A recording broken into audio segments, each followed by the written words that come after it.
नहीं किया जा सकता। जिस तरीके का पिछले साल अक्टूबर महीने में इनकम टैक्स आती है, अभी आज सुबह मैं कोटपुतली था, कल छुट्टी थी, सुबह आने की तैयारी में था जयपुर, और ईडी आती है, कोई वो नहीं है। उन्होंने चेक किया पूरा, मैं पूरा सर्च करवाया, मेरे दोनों बच्चों के घर भी सर्च करवाए, कोई मिड डे मील का कोई फलाना आरोप प्रत्यारोप लगा करके चीजें चल रही हैं। अब इन घटनाओं का बार बार जो रिपीट होना कहीं ना कहीं केंद्र सरकार की नीति पे और नीयत पे बताता है। सच्चाई यह है कि किसी के भी परिवार में बच्चों को काम करने का अधिकार है, व्यापार करने का अधिकार है, और ऐसा कोई नया व्यापार नहीं है कि जिसके लिए ट्रेडिशनल हमारा पारिवारिक बिजनेस लगातार करते आ रहे हैं।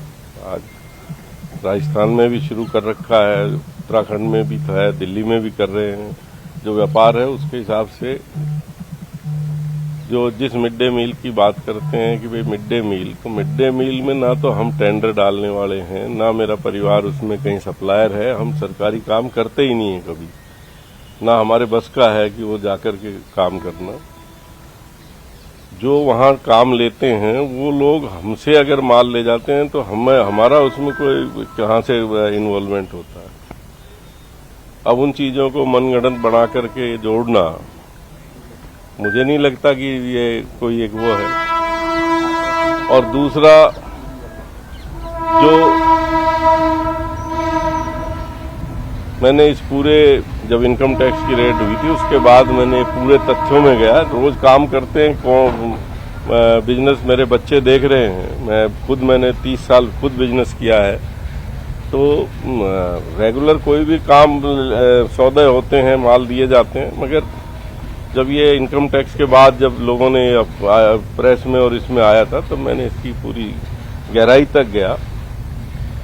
मिड डे मील जब कोरोना काल था उस समय भारत सरकार और राज्य सरकार के दोनों के साझा उससे जो पैसा दिया जाता, उससे ये तय हुआ कि भाई ये मिड डे मील जो है बच्चों को, जो स्कूल बंद भी हैं तो उनको सप्लाई किया जाए। इसके बाद राज्य सरकार का निर्णय होता है कि ये जो पैसा है ये डीबीटी करके बच्चों के अकाउंट में डाल दिया जाए। ये तथ्यात्मक है, मैं रिकॉर्ड पे है, आप चेक करा सकते हो। फिर केंद्र सरकार और माननीय प्रधानमंत्री जी की मंशा जाहिर की गई कि भाई ये बच्चों तक सप्लाई पहुंचाई जाए। हमारी सरकार ने उस समय भी ये तय कर लिया था कि ये बच्चों के खाते में डीबीटी कर दी जाएगी, ऑर्डर भी हो इसमें करे गए थे, चर्चा भी हुई थी। फिर केंद्र सरकार की तरफ से जब वापस ये आया कि नहीं ये वितरण आपको करवाना है, तब कोऑपरेटिव विभाग ने जब बात की तो केंद्र सरकार की जो नेकअप कंपनी है कोऑपरेटिव की, उसको राज्य सरकार ने काम दिया। उन्होंने आगे टेंडर लेकर के माल सप्लाई कराया।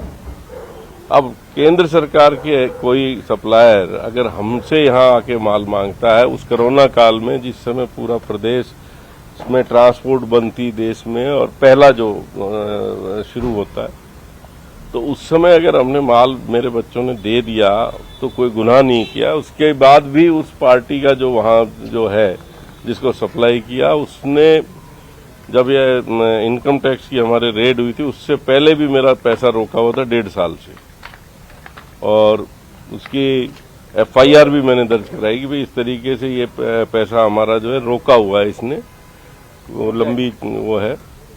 और फिर उसके बाद ही मेरे यहाँ इनकम टैक्स की रेड होती है। मगर हम दबाव नहीं माना, हमने कहा जो हमारी सच्चाई है वो ये है। उसके बाद जब उनको ये लगा नहीं होगा तो उसके बाद ये दूसरा स्टेप उठाया गया। इससे जो भुगतान थे हमारे बकायदा सारे उन्होंने किए हैं। लास्ट भुगतान भी मेरा 2.5 साल बाद, आज से कोई 15 दिन पहले आया है। तो अब इस चीज को किस तरीके से जोड़ के क्या करना चाहती है ईडी, मुझे ये समझ में नहीं आता। अगर साफ और सच्चे काम करने वाले हैं हम लोग, हमारे को कहीं किसी तरह का वो नहीं है। 2 बार मेरे यहाँ सर्च हो चुकी हैं अचानक, ना हमने कभी इस तरीके का किया, ना हमारी पार्टी में इस विचारधारा के हम लोग हैं जो इस तरीके का काम कर रहे हैं। कितने ठिकानों पर आपको छापा मारा गया और अभी तक क्या क्या कार्रवाई इन्होंने ईडी वालों ने की है? इन्होंने आज मेरे कोटपुतली मेरा जो निवास है उस पर रेड की थी और मेरे दोनों लड़के हैं जयपुर में फ्लैट में, उनके यहाँ सर्च किए। तीनों सर्च पूरी हो चुकी। अभी 2 की सर्च रिपोर्ट आ जाएगी। एक सर्च रिपोर्ट में लाया हूं जिसके अंदर कोई सीजर नहीं है। 2 मोबाइल फोन इन्होंने सीज किए हैं स्क्रीनिंग करने के लिए, वो उनके पास हैं, मेरे दोनों बेटों के। और कोई मुझे तो नहीं लग रहा अब क्या उन्होंने इसमें क्या तथ्य निकालना चाहते हैं, क्या पूछना चाहते हैं। अभी उसके बाद उन्होंने कहा मेरे बच्चों को भी आपकी स्टेटमेंट लेंगे, तो ईडी ऑफिस में बुलाया, ईडी ऑफिस में चले गए। तो हमें कोई इस चीज की परवाह नहीं है, मगर मुझे दुख होता है जब कुछ चैनल करोड़ों का घपला, करोड़ों की बातें करके किसी के छवि पे डालते हैं। तो आप सबसे बतौर मेहरबानी कहना चाहूंगा, तथ्यों के बिना जब आप बात करते हैं तो आपकी डिग्निटी खत्म होती है, हमारी नहीं होती। जिस तरीके का मैं सुन रहा था आज भी दो चैनल वालों ने जिस तरीके की बात कही है कि घपला निकलेगा, फलाना निकलेगा, तो केंद्र सरकार की जिस एजेंसी ने माल लिया उसने महंगा लिया, सस्ता लिया, वो लिया है उसने, तो वो घपला हुआ नहीं हुआ तो उस लेवल पे है। थर्ड आदमी का क्या लेना। आज हम लोग 10 तरह की चीजें बनाते हैं, मेरे बैग्स बनते हैं एक कंपनी में, उन बैग के अंदर कल को कोई क्या भरता है, क्या ले जाता है, रेट कॉन्ट्रैक्ट होता है, माल दिए जाते हैं। बिजनेस का जो ट्रेंड है, ऑर्डर दिए जाते हैं, ऑर्डर लिए जाते हैं। ग्रेन बिजनेस के अंदर भी यही होता है कि भाई आज हमें अच्छा लगता है कि माल हमें जो है मध्य प्रदेश से अच्छा सस्ता मिल रहा है, मध्य प्रदेश से लाएंगे। कल को लगता है कि चना हमारा राजस्थान में आ गया, राजस्थान से अलग अलग कॉमोडिटीज का, फसलों का। इवन के मेरे यहाँ सब्जी की बहुत बड़ी मंडी है कोटपुतली। सब्जी में ऐसा भी समय आता है जब हमारे यहाँ गाजर की फसल चलती है और पूरे उत्तरी भारत में गाजर सबसे पहले राजस्थान से जाती है। अब उस समय जो गाजर का निकास होता है, उस समय गाजर 100 रुपए किलो बिकती है दिल्ली में। वो सीजन 10 दिन 15 दिन चलता है। तो ये बिजनेस है, बिजनेस के हिसाब से ट्रेंड आता है, तो उतार चढ़ाव आते हैं। कॉमोडिटी कभी अप है कभी डाउन है। उस चीज का इन सरकारी टेंडरों का से क्या लेना देना है। जो टेंडर है केंद्र सरकार की तरफ से जिसको दिया है, गड़बड़ी उस हैंड पे हुई है नहीं, मुझे उससे नॉलेज नहीं है उनमें क्या हुआ क्या नहीं हुआ। केंद्र सरकार में नैकब जो है कोऑपरेटिव सेक्टर की कोई एजेंसी है जिसने राजस्थान कोऑपरेटिव को सप्लाई करा है। वो आगे कहां से क्या क्या चीजें खरीद रहे हैं, और वो जो नीचे सप्लायर्स हैं, हमें तो उनसे बात हुई, उन्होंने कहा दे देंगे जितना चाहिएगा, जितना हम कर पाएंगे उतना। हमने उनको फर्स्ट फेज में दिया, फिर हमारा तो उनसे पेमेंट के ऊपर डिस्प्यूट भी हुआ है। डिस्प्यूट हो गया, उन पेमेंटें हमारी रोक के दूसरा टेंडर लेकर के और भी चीजें काम करें। तो हमने तो उसके बाद उनके खिलाफ FIR भी दर्ज कराई कि भाई हमारा पैसा जो दिया ये अकाउंट फॉर हुआ है और इतना इतना है। तो वो सारा रिकॉर्ड पे है चीजें।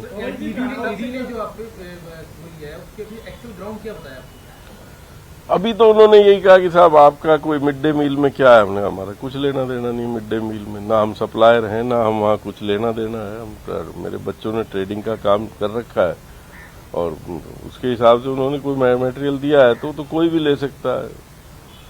सर, कल प्रधानमंत्री नरेंद्र मोदी का जयपुर का दौरा था और आज प्रदेश के गृह राज्य मंत्री पर इस प्रकार की कार्रवाई, कहीं ना कहीं आप डॉट मिलते हुए देखते हैं कि आपको लगता है कि चुनावी साल में कांग्रेस के नेता को टारगेट किया जा रहा है? अब कहीं ना कहीं कुछ चीजें तार जुड़े लगते ही हैं इसमें। तो मैं क्या कह सकता हूं? टैक्स की रेट की तब भी कहा था कि मैं अशोक गहलोत के साथ लगातार खड़ा हूं, इसलिए मुझे टारगेट किया जा रहा है।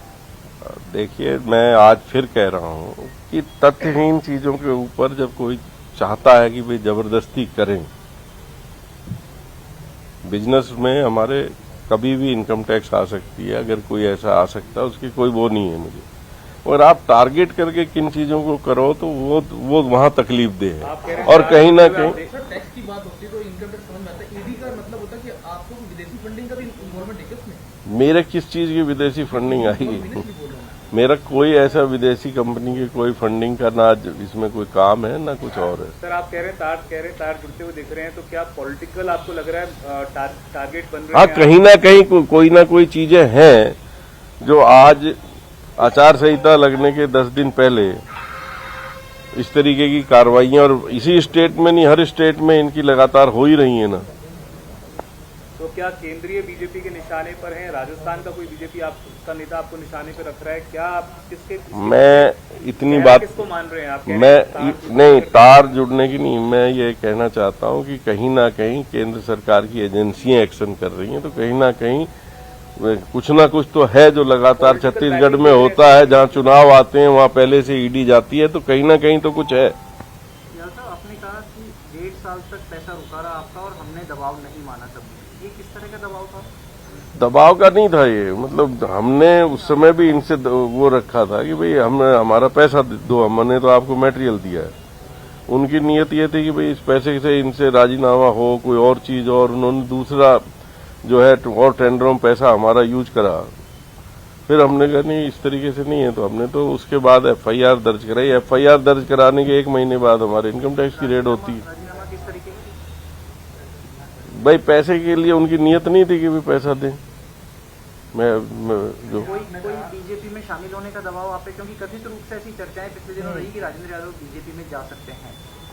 अब देखिए, ये जो बातें कर रहे हैं कि साहब बीजेपी में जा सकते हैं, मैं कंफर्ट जोन में हूँ। मेरा परिवार कांग्रेस ही रहा है, हमने कभी इस बारे में ना सोचा है, ना मुझे लगता है कि मेरी कोई ऐसी मन में है कि मुझे उधर जाऊं या उधर जाऊं। मैं सत्ता का भूखा भी नहीं।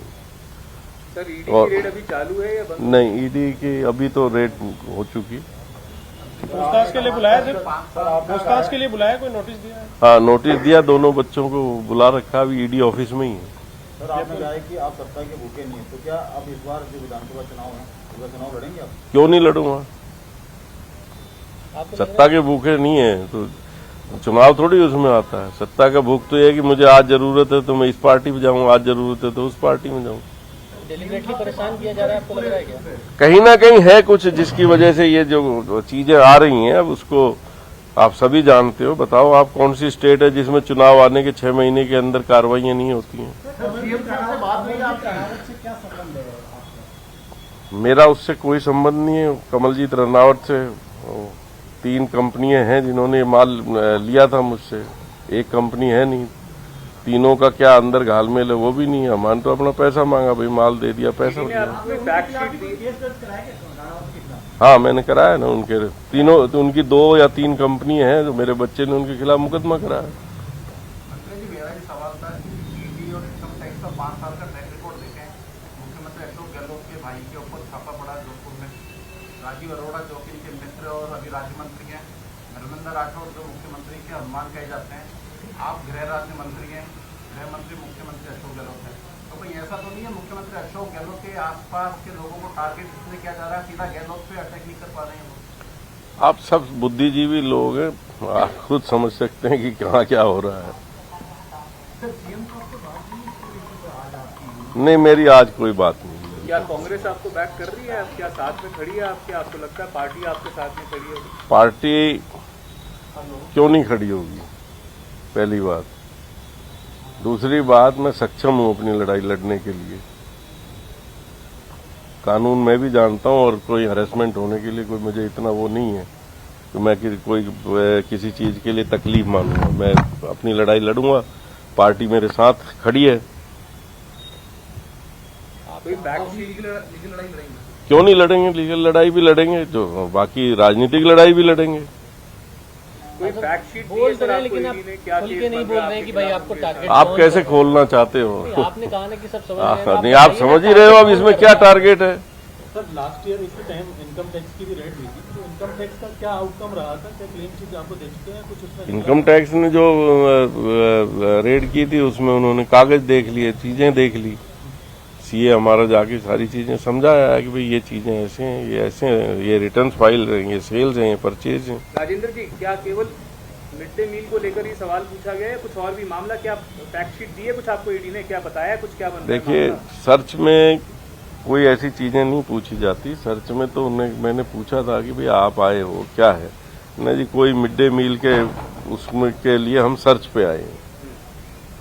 तो हमने कहा सर आप सर्च कीजिए। मेरे समर्थकों ने काफी वो भी करा, मैंने बुला के जो लोग थे मेरे वहां उनको कह भी दिया कि भाई कोई इस सर्च में किसी तरह का भी इंटरफेरेंस नहीं करे, राजनीतिकरण नहीं करे। जब सच्चाई हमारे साथ है तो आओ कि देखो, घर खुला पड़ा है, क्या दिक्कत है? मिड डे मील के अलावा कोई सवाल नहीं पूछा सर आपसे? नहीं, ग्राउंड्स नहीं, इनकम टैक्स ने ये नहीं कह सकते। इनकम टैक्स ने तो सर्च की, उनका कहा कि साहब हमें इनकम टैक्स से आए हैं, हमें सर्च करनी है, तो उन्होंने सर्च की। तो क्या आपके बेटों को बुलाया या आपको भी बुलाया? नहीं, मेरे बेटों को नहीं, वो मेरे दोनों बेटे देखे। किस तारीख को बुलाया? दिल्ली में बुलाया क्या सर? नहीं, वो तो यही है, आज भी बुलाया हुआ। ईडी में नहीं, वहीं ईडी ऑफिस में भी, वो कोटपुतली से ही आए ना सीधे। मंत्री जी, जब सब कुछ ठीक था तो आपने मतलब ताले की चाबी क्यों नहीं दी? ताले तोड़ने पड़े कौन से ताले? आपके घर के? मेरे घर में कोई ताले नहीं। ऊपर 2 अलमारी बंद पड़ी थी पुरानी। मेरा बच्चे गुड़गांव रहते थे, कोरोना में जयपुर आ गए थे, बंद पड़ी थी, चाबी नहीं मिली। वो बोले क्या करना? मैं यार ताला तोड़ दो, और क्या करना है? ढूंढने में 1 घंटा लगे, 2 घंटा लगे, कोई उसमें निकला भी क्या है? पुराने जो कपड़े वगैरह, जो लोहे की अलमारियां होती हैं पुरानी, तो कहीं भी चाबी भूल जाए तो हमने तो शहर का, यार तुम बाद में आओगे तो सील करके जाओगे, 2 दिन बाद खोलोगे, मंगा के तोड़ दो ताला, क्या है उसमें? आज मैं यहाँ आया, या मेरे कमरे का दरवाजा बाय द वे बंद है और चाबी में कोटपुतली भूल गया, और आप कोई सर्च आ जाए तो मैं क्या कहूँगा? यार छोड़ो, आप अभी तोड़ो ना, कोटपुतली से आएगी, आप खोल लो, अगर मेरे मन में पाप नहीं है तो।